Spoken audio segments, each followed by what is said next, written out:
या दोस्तों बात पिछले दिनों चली थी पैसिव इम्यूनिटी की।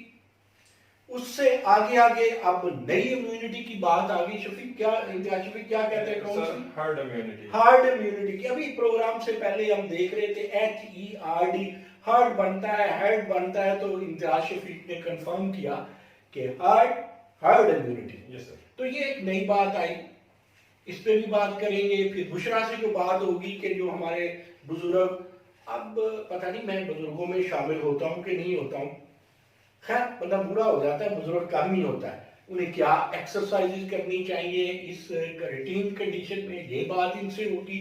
मास्टर इन पब्लिक हेल्थ के हवाले से बात होगी और इम्तियाज शफीक से बात होगी विरालोजी के हवाले से। हम इन्हें बतौर बायोकेमिस्ट भी कंसीडर करेंगे और विरालोजिस्ट भी। थोड़ा सा इंट्रो लंबा हो गया। मैं आपको एक बात बताऊं, इस सिलसिले के बाद मैंने ये सिलसिला शुरू किया एक मुमताज माहिर तालीम वायरोलॉजिस्ट बायोकेमिस्ट से, जिनका नाम डॉक्टर मोहम्मद मुख्तार है। पहले वो इस्लामी यूनिवर्सिटी बहावलपुर के वाइस चांसलर थे, आजकल वो स्किल्स यूनिवर्सिटी इस्लामाबाद में वाइस चांसलर है। तो मैंने मीडिया को कहा कि आप इनसे बातें करें। आप मीडिया को और बहुत सारे नाम दिए कि आप ऐसे आए बाय शाये ना करें, एक आम एंकर्स को, एक आम जर्नलिस्ट को बायोकेमिस्ट्री, वायरोलॉजी या बायोटेक्नोलॉजी या फार्माकोलॉजी का नहीं पता होता। सो वो आजकल माशाल्लाह बहुत ही ना। फिर मैंने मीडिया को कहा था कि आप मेहरबानी फरमाई, यूनिवर्सिटी ऑफ हेल्थ साइंसेज के वाइस चांसलर डॉक्टर जुवैद अकरम बड़ा नाम है। तो मेरा कहने का मतलब ये है कि इनके बाद मैं डॉक्टर मोहम्मद अली शाह से बात करूंगा। डॉक्टर मोहम्मद अली शाह इन दिनों कायदे आजम यूनिवर्सिटी के वाइस चांसलर है। इससे पहले वो गवर्नमेंट कॉलेज यूनिवर्सिटी फैसलाबाद के वाइस चांसलर से। इनसे बात क्यों करूंगा डॉक्टर मोहम्मद अली से? इसलिए कि वो बहुत बड़े बायोटेक्नोलॉजिस्ट हैं। तो आज हम गुफ्तगू का आगाज करते हैं इम्तियाज शफीक से। इम्तियाज, पहले तो मुझे बताइए कि ये देखें, हमारा प्रोग्राम ना सिर्फ लेमैन के लिए है, नाजरीन के लिए, बल्कि यंग्स के लिए, स्टूडेंट्स के लिए भी है, जो बायोटेक्नोलॉजी के, बायोकेमिस्ट्री के, वायरोलॉजी के, मेडिकल साइंसेज के, फार्मेसी के या मुख्तलिफ बायोलॉजिकल साइंसेज के स्टूडेंट हैं, ताकि हमारी बात उन तक भी जाए। तो सबसे पहले मेरी आपसे गुजारिश है कि हमें फ़र्क बताइए, ये जो इम्यूनिटी जिसे हमने पहले पैसिव इम्यूनिटी कहा और अब कह रहे हैं हार्ड इम्यूनिटी। तो हार्ड इम्यूनिटी में, और मैं नाज़रीन हार्ड का लफ्ज़ बार बार इसलिए कह रहा हूँ कि मेरे स्टूडेंट्स को, हमारे लोगों को ये नाम भी उसी तरह रट ले जिस तरह एक्टिव इम्यूनिटी और पैसिव इम्यूनिटी का रटा हुआ था। तो what's the difference between hard immunity and passive immunity please? Sir, hard immunity एक ऐसी टर्म है कि जिसमें जब एक पॉपुलेशन का एक मखसूस साइज ऑफ पॉपुलेशन जो है, वो चाहे with the direct exposure with the virus या जो भी एंटीजन है उससे एक्सपोजर के बाद एंटीबॉडीज डेवलप कर लेती है और उसके अगेंस्ट इम्यूनिटी डेवलप कर लेती है, या थ्रू वैक्सीनेशन। तो जब एक पॉपुलेशन का काफी बिगर साइज जो है वो किसी भी डिजीज के अगेंस्ट इम्यूनिटी हासिल कर लेता है, तो उसको हम हार्ड इम्यूनिटी कहते हैं। जबकि पैसिव इम्यूनिटी की अगर बात करें तो पैसिव इम्यूनिटी ये होती है कि किसी एक आदमी ने इम्यूनिटी ले ली, आप उसके अंदर से एंटीबॉडीज को अलहदा करके किसी दूसरे डिजीज पेशेंट का ट्रीट करते हैं, तो उसको हम पैसिव इम्यूनिटी कहते हैं। इसे अगर हम यूं कहें आम फाहम आदमी के लिए, हमारे ये कैमरामैन के लिए भी अगर ये भी समझ सके, तो हम ये कहेंगे कि पैसिव इम्यूनिटी में हम एंटीबॉडीज वन पर्सन से लेके दूसरे पर्सन को देंगे, और ये जो हार्ड इम्यूनिटी है इसमें ऑटोमेटिकली इम्यूनिटी डेवलप हो। सर, हार्ड इम्यूनिटी तब आएगी जब पॉपुलेशन का एक्सपोजर होगा डिजीज से, एंटीजन से, या समटाइम हम इसको वैक्सीन के थ्रू। तो जहां तक कोविड-19 का तल्लुक है, तो कोविड-19 की अभी तक वैक्सीन तो अवेलेबल नहीं है। सो इसमें एक जो थ्योरी है हार्ड इम्यूनिटी की, जिसके बोरिस जॉनसन भी हामी थे और बोरिस जॉनसन वजीर आज़म यूके के, वो बाद में खुद भी इफेक्ट यानी कि कोविड-19 से सफर किया, उन्होंने हॉस्पिटलाइज भी रहे, लेकिन वो इस चीज के हामी थे, इस नजरिए के हार्ड इम्यूनिटी तभी अचीव की जा सकती है जब हम यानी कि सारी पॉपुलेशन को एक्सपोज होने दें। अगेन अब डिपेंड करता है मॉर्टेलिटी रेट पे। मॉर्टेलिटी रेट अगर ज्यादा है तो it could be very risky, हम बहुत सारे लोगों को खोना नहीं चाहते, तो इसलिए हार्ड इम्यूनिटी का फैसला करना थोड़ा सा मुश्किल, स्टैटिस्टिकली भी मुश्किल है। मुश्किल है। अगर हार्ड इम्यूनिटी हमने अचीव करनी है तो फिर हमें लॉकडाउन खत्म करना होगा, फिर हमें लोगों को एक्सपोज होने मेल जोल के लिए खोलना होगा ताकि जिसको भी बाहर होना हो जाए, हाँ जी, जिसकी और कुव्वत मुदाफत काम करती है कर ले, और जो बच जाता है बस सर्वाइवल ऑफ द फिटेस्ट होगा, और कमजोर जो है वो जहां से गुजर सकता है। तो आजकल एक और टर्म भी हम चल रही है फ्लैटन दी कर्व। फ्लैटन दी कर्व ये है बेसिकली कि आप लॉकडाउन करें, लोगों को क्वारंटाइन करें, ताकि आपका मेडिकल सिस्टम जो है वो ओवरबर्डन ना हो जाए। क्योंकि अब ये अगर आप फर्ज करें हर्ड इम्यूनिटी के फैसले की तरफ जाते हैं, तो अगर यकदम बहुत सारे लोग आपके हॉस्पिटल्स में आ गए, तो आपका क्या हॉस्पिटल्स जो है वो इतना उसकी कैपेसिटी है? मुझे डॉक्टर साहब, डॉक्टर इम्तियाज शफीक, एक मेरे दिन में ये भी बात आती है जी सर, कि अगर हम अपने आप को लॉकडाउन में रखते हैं, अगर हम डिस्टेंस जो है वो हम एक दूसरे से दूर रहते हैं, फिजिकली डिस्टेंस रखते हैं आपस में। ये सर आपने बड़ी अच्छी टर्म की, फिजिकल डिस्टेंस, इसको सोशल डिस्टेंस नहीं कहना चाहिए, नहीं, सोशली तो हम और करीब हो गए। अच्छा, अब इस डिस्टेंस में ये है कि अल्लाह करे जी सर, एंटीवायरल ड्रग आ जाती है, जी सर, तो हम क्यों रिस्क लें? उम्मीद पे दुनिया का है। और वैसे मैं कहा करता हूँ, मेरे दोस्त माइंड भी करते हैं, अपने पिछले जंग के कालम में भी मैंने लिखा कि हम नजरियाती अपनी जगह, लेकिन हम सब की बड़ी खुशबू और खुजू आबादतों में ये दुआ कि अल्लाह मियां बरतानिया, चाइना और अमेरिका को तौफीक दे दे कि वो वैक्सीन बना लें या एंटीवायरल ड्रग बना लें। यानी हम अभी इस पोजीशन में नहीं है। ये भी एक सोचने वाली बात है। बात करेंगे और वो रॉन्ग क्लेम है जिसपे हम आपसे मिस इन्फॉर्मेशन और डिस इन्फॉर्मेशन पे भी बाद में बात करेंगे। बात करते हैं डॉक्टर बुशरा से। बुशरा हमें ये बताएंगी, बुशरा, जो मैं जिस मास्टर इन पब्लिक हेल्थ को मैं समझता हूँ, या जिस मास्टर ऑफ पब्लिक हेल्थ को मैं समझता हूँ, अब ये जो कम्युनिटी डिजीज है, जिनके लिए कम्युनिटी मेडिसिन और कम्युनिटी मेजर्स होने चाहिए, इसमें तो डॉक्टर्स जो हैं वो पहली साफ में नहीं दूसरी साफ में होते हैं। पहली साफ में तो पब्लिक हेल्थ के लोग, कम्युनिटी मेडिसिन के माहिरीन, उनको होना चाहिए। जबकि मैं कह भी चुका, लिख भी चुका, आप लोगों से बात भी होती है कि हमारे यहाँ तो कम्युनिटी मेडिसिन का रिवाज ही नहीं है। कम्युनिटी मेडिसिन की तरफ लोग इम्तियाज शफीक जाते ही नहीं है। और तीसरी बात यह है कि हमारे यहाँ MPH बहुत है, आपने किया है, कई लोगों ने और किया, आई एम सॉरी, जीरो है वो। तो हमें किस तरह इंप्रूव करना चाहिए, या इन दिनों बतौर मास्टर इन पब्लिक हेल्थ आप क्या सजेस्ट करते हैं कम्युनिटी को? हाँ, ये बात आपने बिल्कुल ठीक कही है कि फर्स्ट लाइन पे MPH ही आते हैं। अभी थोड़ी देर पहले जब इस रिकॉर्डिंग से पहले डिस्कशन हो रही थी कि ये निगलेक्टेड फील्ड है पाकिस्तान में, master of public health. Master of public health basically disaster management का काम ही मास्टर ऑफ पब्लिक हेल्थ का है। जब डिजीज आप देखें आजकल एक्ट भी बनते हैं, कहते हैं डिजास्टर मैनेजमेंट एक्ट के तहत, और इसको दफा 144 को मिला के ये पिक्चर बना के लोग जरा अवेयर हैं। असल में डिजास्टर हम जो लेमन टर्म पहले समझी जाती थी कि कोई जलजला आया है, सैलाब आया है, तो उसे डिजास्टर कंसीडर किया जाता था। डिजास्टर हर वो चीज डिजास्टर है जो कि बहुत बड़े पैमाने पर नुकसान कर रही है। ठीक है, जब एक बीमारी एक खित्ते में होती है, हम उसे एपिडेमिक कहते हैं। जब वो बहुत ज्यादा एरिया को कवर कर लेती है तो वो पैंडेमिक बन जाती है। इस वक्त जब बीमारी इंटरनेशनल हो जाती है, जब उसे वीजों की जरूरत नहीं रहेगी, तो जिस तरह इसके पास सारी नेशनैलिटी है, तो हम उसको पैंडेमिक कहते हैं। जितनी एपिडेमिक्स, पैंडेमिक्स, इन सबको फर्स्ट लाइन पे डिजास्टर मैनेजमेंट करने का काम MPH का है। जब डिजास्टर हो गया है, उसके बाद सबसे पहले एक हमारे पास एक पूरा साइकिल होता है। हम उसके लिए अपने आप को प्रिपेयर करते हैं। रिस्पॉन्स जो आया है हमारे पास, हम अपने आप को तैयार करते हैं। वो तैयारी जो है वो किसी भी लेवल से हो सकती है। फॉर एग्जांपल, अब एक डिजास्टर हो गया, एक तो ये है कि आप अपने इलाके में उस डिजास्टर को पहुंचने ना दें। हमें पता था कि पैंडेमिक पूरी दुनिया में फैल रही है, लेकिन फिर भी हमने अगर फॉर एग्जांपल अपने इंटरनेशनल जो है वो बाउंड्रीज नहीं बंद की हैं, तो हमने आने दिया। आपका वज़ीर आज़म साहब का दिल नहीं करता?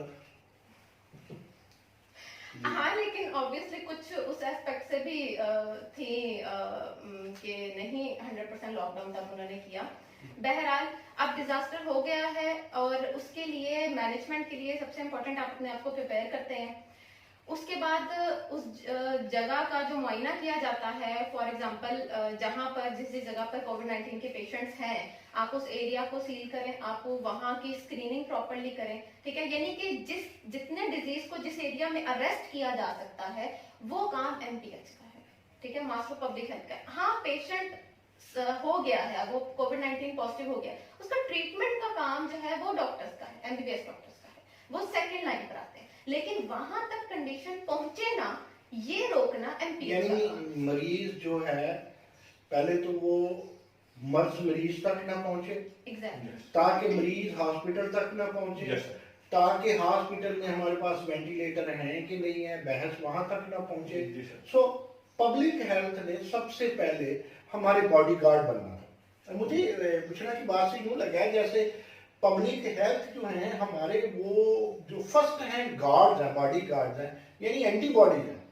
तो ये पब्लिक हेल्थ के लोग तो मुआशरती एंटीबॉडीज है, हमारी फर्स्ट लाइन इम्यूनिटी है जो पाकिस्तान में नहीं, अनफॉर्चुनेटली नहीं है। नहीं है। अगर ये फ्रंट लाइन पर होते तो ये डिजीज को इतना स्प्रेड ना होने देते। मैं ये नहीं कह रही हूँ क्रेडिट उनको नहीं जाता, अगर अभी भी कंडीशन बहुत ज्यादा वर्सन नहीं है तो इसी वजह से है कि फिर भी एहतियाती तदाबीर की गई है। अभी भी मसाजिद वालों को समझाएं कि इस तरह डिस्टेंस रखें, फिजिकल तरावियों में अभी भी समझाएं कि अच्छा ये क्या आपको चूंकि तरावियों की बात आ गई तो डॉक्टर इम्तियाज शफीक, मेरी आपसे ये मेरा छोटा सा नन्हा सा मासूम सा क्वेश्चन है। जी सर।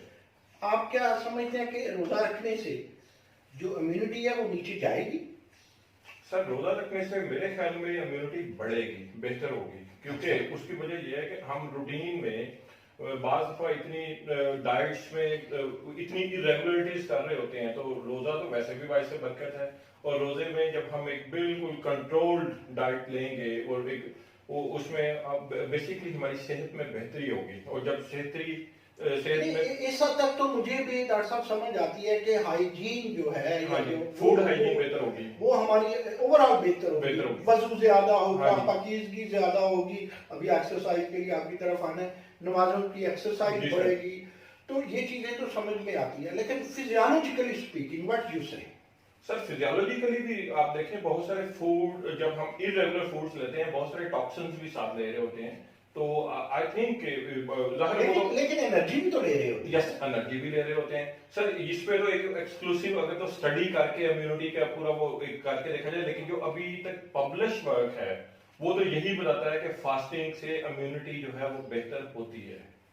तो अब यानी कि इस सिनेरियो में अब जब हम यानी कि साइकोलॉजिकल प्रेशर में भी हैं, मेंटल एक हमारे पास भी एक सफरिंग है, तो इसमें मेरे ख्याल में रोजा जो है हमें वो एक साइकोलॉजी की साइकोथेरेपी भी देगा, क्योंकि हमारा अल्लाह ताला के साथ तल्लक बहुत ज्यादा बढ़ जाता है, ठीक है ना, हमारा बिलीफ सिस्टम जो है बेहतर हो जाएगा, हमें कुछ ना कुछ करने को मिल जाएगा, एक हम इबादत कर रहे हैं। वो कहते हैं ना आलम ज़ात में दरवेश बना देता है। जी सर। इश्क इंसान को पागल नहीं होने देता।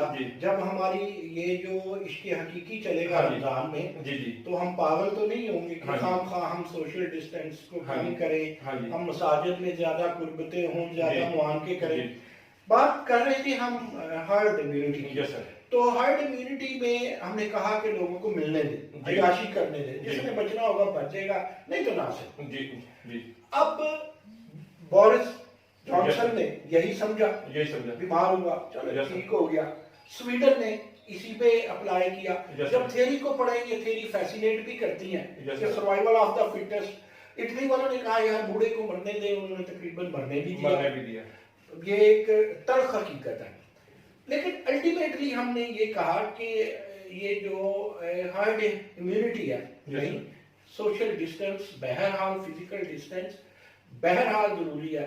अच्छा, पैसिव इम्यूनिटी फिर कहां तक पहुंची है कि कोई बीमारी से ठीक हो गया और उसका ब्लड जो है वो लगा दिया जाए सेहतमंद पेशेंट को, ताकि वो वैक्सीनेशन के तौर पे काम आए। लेकिन एक बात और करूंगा, वो बात ये है कि क्या अब तक 9 या इससे ज्यादा जेनेटिक चेंजेस आ चुकी हैं इस वायरस में? आपकी क्या लेटेस्ट रिपोर्ट्स क्या कहती हैं? सर इसमें इवन इंडिया से भी रिसेंट एक पेपर मेरी नजरों से गुजरा है, जिसमें उन्होंने बताया कि जो इसकी स्पाइक प्रोटीन है, जो कि बेसिकली एंजियोटेंसिन कन्वर्टिंग एंजाइम 2 के साथ बाइंड करती है, उसके अंदर उन्होंने भी कोई म्यूटेशन रिपोर्ट की है।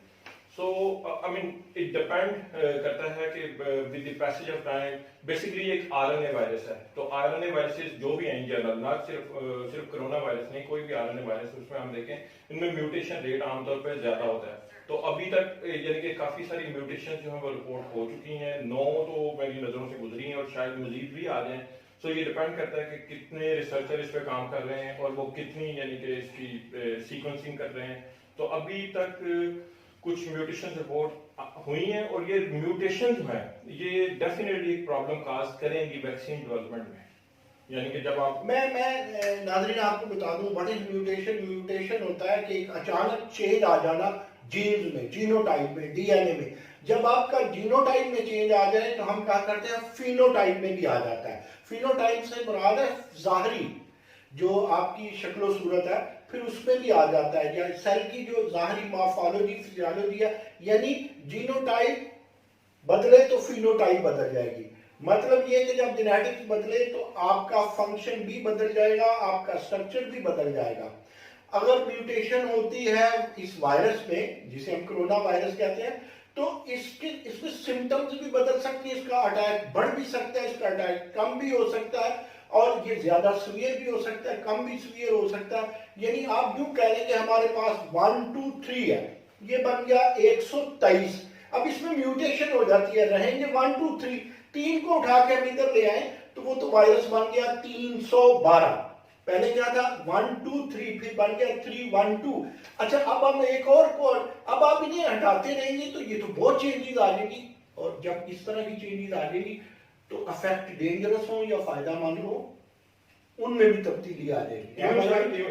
इवन ये भी मुमकिन है कि इसकी पैथोजेनिसिटी मुराद यानी कि इसकी इन्फेक्शन करने की सलाहियत वो कम भी हो सकती है, बढ़ भी सकती है, कम भी हो सकती है। और हुआ भी यही है सर। अगर इसका ओरिजिन देखें जिसपे अभी भी बहस है कि ये चमगादड़ से आया या पेंगोलियन से आया, क्योंकि अगर इसका सीक्वेंस देखें कोरोना वायरस का तो ये तकरीबन कोई 96% मैच करता है उस वायरस से जो कि चमगादड़ के अंदर पाया जाता है।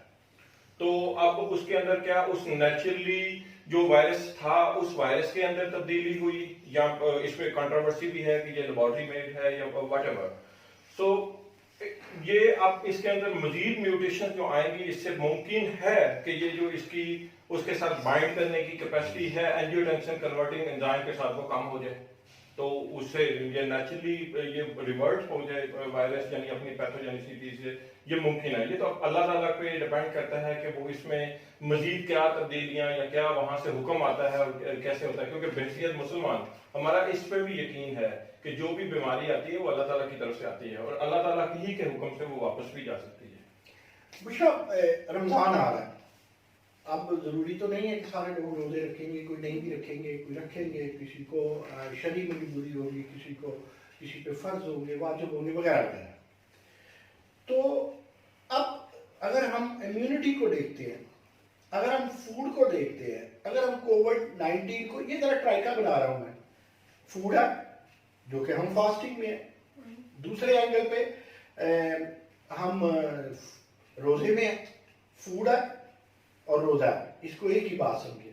फिर कोविड-19 है, इस एंगल पे इम्यूनिटी है। तो इस ट्राई एंगल के हवाले से आप क्या कहेंगे, व्हाट शुड वी डू, हमें क्या करना चाहिए, और एक्सरसाइज का क्या, फिजिकल प्रैक्टिसेस का क्या असरात हो सकते हैं, हमें अपनी इम्यूनिटी किसी तरीके से बेहतर कर सकते हैं क्या? बिल्कुल कर सकते हैं। जैसे कि डॉक्टर इम्तियाज साहब ने कहा था अभी कि रोजा जो है वो इम्यूनिटी को बेहतर करता है, बिल्कुल करता है। लेकिन अगर हम तो रोजे में उसी डगर पे चलना शुरू हो जाए कि जी वो अफ्तारी के टाइम पर अजीबो गरीब किस्म की फ्राइड आइटम्स और वो प्रॉपर अगर आप वो तो हम करेंगे, हम तो समझते हैं उससे बचना होगा। अगर हम खा के थके नहीं, पेट भर जाना तो और है ना, हम थके नहीं तो हम नहीं समझते रोजा, हम समझते तभी खुला है जब हम खा सर वैसे क्वारंटाइन में हम लोगों ने खाया भी बहुत है, खिलाया कम है, खुद ही खाते रहेगा। लेकिन खाने और अच्छा मेहमानदारी कम रही थोड़ा रखना जरूरी होगा रमजान में, कि सिर्फ खाना जो है वो इम्यूनिटी इंप्रूव नहीं करता, अच्छा खाना इम्यूनिटी इंप्रूव करता है। तो अगर तो आपका जो है सहरी और अफ्तारी एक प्रॉपर फुल न्यूट्रिशियस वैल्यू को पूरा करती है, आपकी बड़ी इंपॉर्टेंट आवाज है।